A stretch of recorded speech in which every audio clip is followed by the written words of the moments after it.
La Mesta fue una organización de ganaderos que regulaba la cría y el traslado de ganado, especialmente de ovejas, asegurando que los pastores pudieran mover sus rebaños a través de caminos específicos llamados cañadas, sin interferencias de agricultores u otros propietarios de tierras. La Real Hacienda fue un conjunto de instituciones encargadas de administrar fiscal y financiera en los territorios de ultramar del Imperio Español, controlaba la recaudación. El cedulario de Vasco de Puga nos habla que es la recopilación inglesa más antigua que se le denominó provisiones, cédulas e instrucciones de Su Majestad, creada en 1525 hasta 1563. Autor fue en 1560 Felipe II.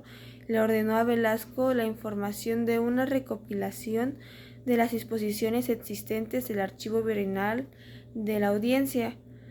Se trataba de diversas materias eclesiásticas, de gobierno y administración, justicia real, españoles, indígenas, encomiendas, tribu indígena, piratería y finalmente un índice por el orden alfabético de las materias abarcadas. Quien fue oidor de la Real Audiencia de la Ciudad de México, la obra fue terminada por su autor en 1574 y enviada al rey Felipe II, con una masiva súplica para su aceptación y publicación. Sin embargo, la obra fue rechazada por el Real y Supremo Consejo de Indias y no se tomó en cuenta para los esfuerzos de los recopiladores exteriores. Su contenido estaba dividido en títulos y leyes que abarcaban temas como las conquistas, descubrimientos, caciques, esclavitud, encomiendas, iglesias, obispos, diezmos, leyes, ordenanzas, Consejo Real de las Indias, audiencias y cancilleros reales, procuradurías fiscales del Consejo y audiencias de las Indias, escribanos, reyes, capitanes, gobernadores, corregidores, alcaldes mayores, jueces de residencias, alcaldes ordinarios, matrimonios, mercados y tianguis, Real Hacienda, contrabando, navegación, oficios públicos, etc. Dentro de las demás instituciones que fueron formadas en la Nueva España, encontramos a la Universidad Real y Pontificia, que fue fundada en el año 1551 por cédula de Carlos I. Entonces esta fue una institución de tipo educativa que también tenía un respaldo eclesiástico por el mismo Papa. Entonces este un tipo de institución tenía como objetivo pues ofrecer cierto tipo de capacitación a cierto grupo de personas en materias como administración, como derecho o ese tipo de cuestiones que pudieran facilitar eh, la administración de la corona española sobre la Nueva España, con el fin de que pues la educación fuera más accesible en cuanto a cuestiones como distancia para las personas que se les permitiera capacitarse dentro de ellas y que este tipo de personas pues no tuvieran la necesidad de pues viajar a España para poder capacitarse. Entonces, debido a este tipo de cuestiones que Carlos I decide eh, proponer la fundación de esta institución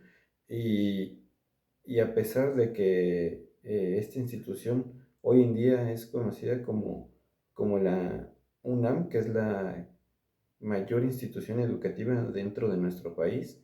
También hubieron varias instituciones que se fundaron con este mismo tipo de modelo en las colonias que fueron pertenecientes a España. Entonces, la Universidad Real y Pontificia dentro de nuestro país, pues prosperó hasta estos días, hasta convertirse pues, en lo que se le conoce como la UNAM.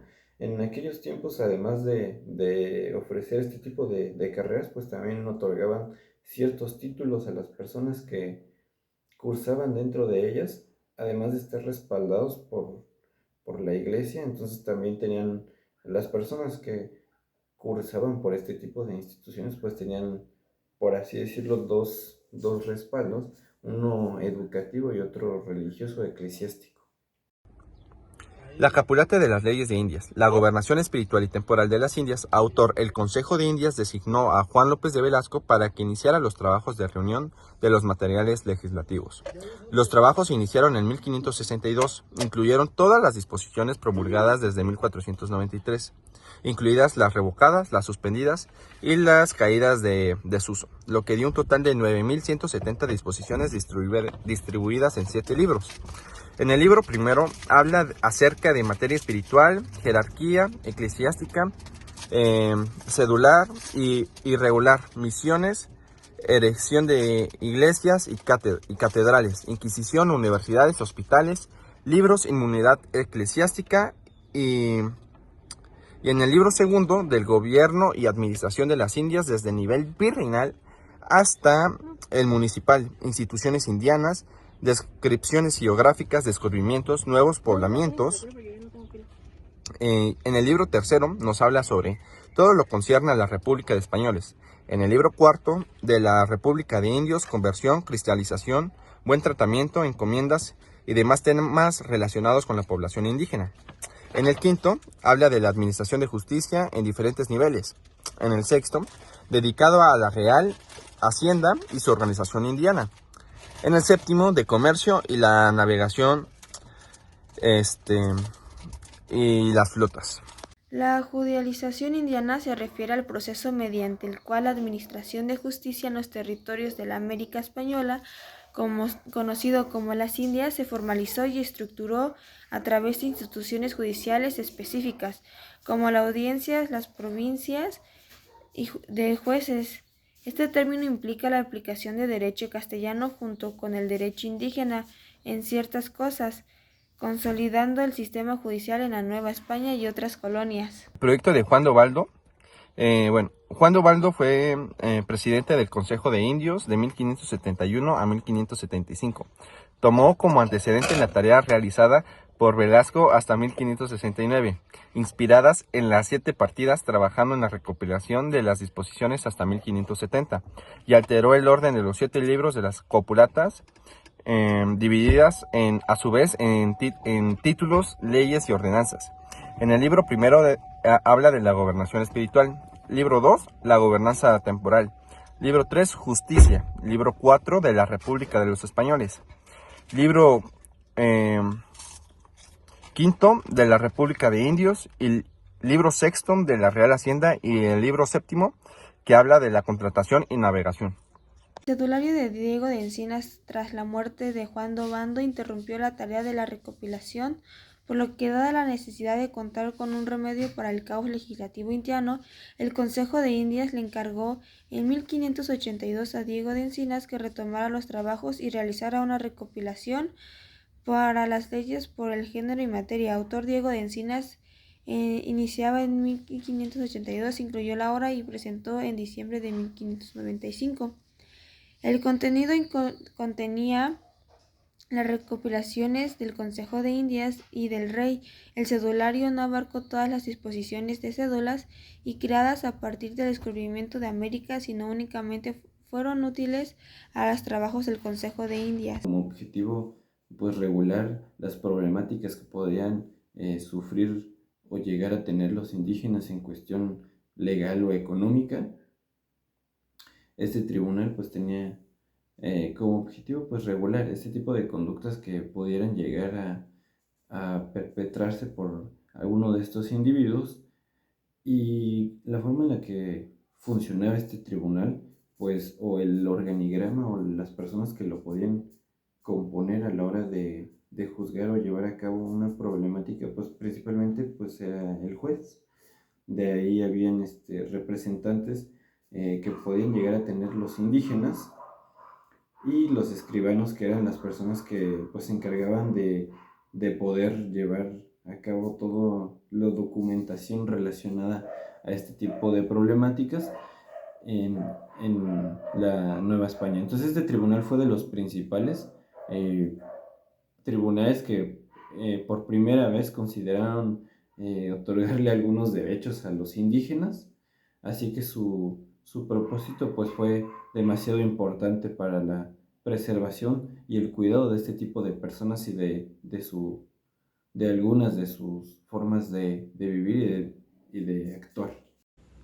El consulado mexicano en la Nueva España fue el Consulado de Comerciantes de México. Fue una corporación gremial creada en 1592 para agrupar a los comerciantes más influyentes de la Nueva España. Sus funciones eran regular, controlar el comercio entre la metrópoli y la colonia, administrar la carrera de indios y supervisar el monopolio comercial con España. Actuar como tribunal mercantil resolviendo disputas entre comerciantes, financiar obras públicas, defender los intereses del comercio novohispano. El proyecto de recopilación de Diego de Zorrilla fue el autor Diego de Zorrilla, trabajó en la recopilación de 1602 a 1608. El contenido se adoptó al plan de 9 libros, tal como es el que estaba en la nueva recopilación, a diferencia de abandono que había seguido el de 7, como las 7 partidas. Se trataba de una recopilación de leyes tomando la parte dispositiva de las normas. El nuevo Código de las Leyes de India nos habla de los sumarios de la recopilación de las leyes de India. Son resúmenes de las leyendas promulgadas por la corona española para recuperar sus colonias americanas. Fueron creadas para facilitar la consulta de las normas y su aplicación en temas como la administración, los derechos de los indígenas, el comercio y la organización. Estos sumarios buscaban simplificar el acceso a las leyes y garantizar su correcta aplicación en un vasto territorio colonial. El Tribunal de Acordada fue una institución que fue fundada en el año 1719 por el virrey Baltasar Zúñiga, dado que por la creciente problemática en el número de delitos que estaban ocurriendo en la nueva colonia, este virrey se vio en la necesidad de crear este tipo de institución para regular este tipo de conductas. Entonces, su operación inició en el siglo XVII y se mantuvo relevante durante el siglo XVIII para ser establecida en siglos posteriores, pues su funcionamiento. Su principal motivo que tenía era regular conductas o delitos de cierta cuestión, delitos violentos relacionados como el homicidio, el robo, el hurto, algún otro tipo de delitos que también llegaban a regular, eran delitos menores, no tan graves como los antes mencionados, pero pues su principal objetivo era regular este tipo de conductas de manera muy distinta a la que lo hacían los demás tribunales. Este tipo de tribunal trataba de ser menos burocrático a la hora de resolver este tipo de cuestiones, ya que buscaba que la justicia o las sentencias que impartieran fueran de manera rápida, de manera en la que no se viera alargado demasiado el proceso en el que se dictara una sentencia contra una persona. Entonces, esta fue la principal o el principal punto por el cual se buscó que este tribunal fuera fundado para garantizar una justicia más rápida y pronta a los ciudadanos de la colonia. El Tribunal de Minería fue una institución que fue fundada alrededor de 1780-1783 durante las reformas borbónicas, la cual tenía como objetivo el regular las relaciones entre los mineros y los problemas que podían existir a futuro entre problemas relacionados con la minería en cuanto a la distribución de los territorios, de la jurisdicción que tenían ciertas personas para operar dentro de ciertos territorios de la Nueva España. Entonces, el Tribunal de Minería lo que se encargaba era de regular este tipo de acciones y facilitar el trabajo de extracción de metales preciosos que en su principal propósito eran pues el oro, la plata y entre algunos otros, pero esos eran los más destacables, incluso pues el oro sobre todo ello, que fue uno de los mayores recursos que se destinó para la preservación y el crecimiento económico de la corona española. Entonces, esta institución pues fue fundada con esta este propósito de poder llegar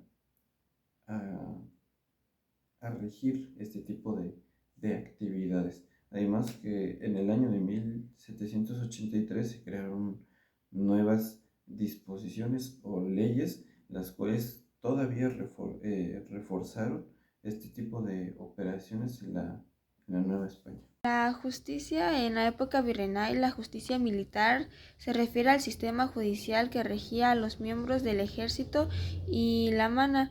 Separado del sistema hábil, se aplicaban leyes y normas específicas para juzgar delitos y faltas cometidas por soldados y oficiales, administración por tribunales militares bajo la supervisión del virrey.